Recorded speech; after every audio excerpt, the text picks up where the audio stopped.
Parshas Mishpatim starts right away with the halachas of Eved Ivri and Amma Ivriya. What's Eved Ivri and Amma Ivriya? It's a person who's Jewish or a woman who's Jewish who becomes sold into slavery. The woman is a different parsha. It's a man who sells himself because he doesn't have money or because he stole and he doesn't have money to pay back, and the courts force him to sell him to become sold into slavery. He becomes sold as a slave by a Jewish owner. He's called an Eved Ivri. Rabbeinu Bechaya asks the question, the word Ivri is an old word, it's an archaic word, it's a word that was used, Avraham ha-Ivri, it was Elokeinu Ivrim in Mitzrayim, it was used these words, but after Matan Torah, after Parshas Yisro, we don't find the word Ivri coming up in describing the Jews. Very specific and exceptions to this rule, but the rule is in the Torah and Tanakh, we don't find the word Ivri used to describe a Jew. Why over here when we're talking about slavery, the slaves, the Jewish slave, we call him an Eved Ivri. Interestingly enough, in the Russian language and other Slavic languages, the word Yivrei to describe a Jew still remains, even though in other languages in the world it's Jew, it's Yehudi, it's Yudei. But for some reason in the Russian language, the popular word, the description of a Jew remains Yivrei from the word Ivri.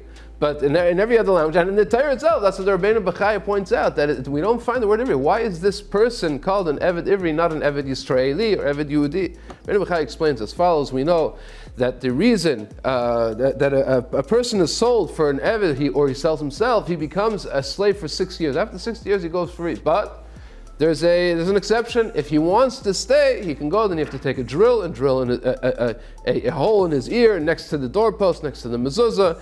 And the Rashi brings, and it's very famous, the famous words of Chazal. Why the ear? Because the ear heard on Har Sinai leit signai. It was one of the Aseres HaDibros, not to steal, and he stole. Or if he sold himself for lack of funds, also Kili b'nei Yisrael avadim.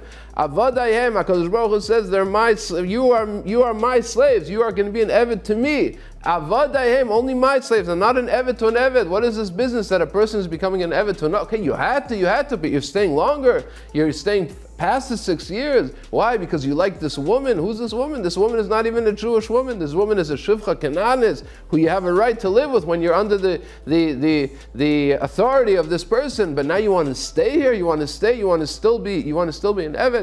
So that's why we make a hole in his ear, and the symbolism of the doorpost is because in Mitzrayim, when the blood was put on the doorpost, that's when Hashem chose the Jewish nation. He killed the Bechor, he killed the firstborn of the Egyptians, and saved the firstborn of the, and that's when he created Bnei Yisrael. And you didn't listen to that. That's why you got a hole in the ear. It says Rabbeinu Bechaya. That's why this person is called an Eved, even from the first day, even if he's not staying past the 6 years. Right away, he has to realize that the situation that he's in is is totally not ideal. He's not supposed to be a slave for another person. You know, when we did it, that was in the Ivri days.